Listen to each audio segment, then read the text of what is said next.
દિવા પશ્યતિ નોલુક, ઉલ્લુ એટલે ઘુવડ એ દિવસે નથી જોઈ શકતો.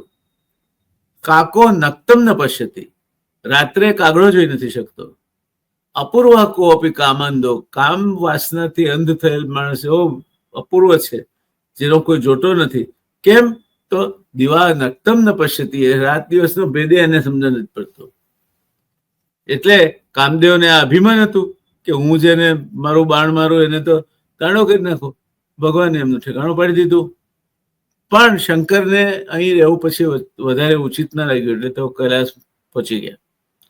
આથી પાર્વતી ભગવાનની સેવા ન મળતા નક્કી કર્યું હું પણ જગતજનની છું, એમ મહાદેવજી જતા રહે તો શું થયું, મારે એમની સેવા કરવાની છે, જીતવાના છે.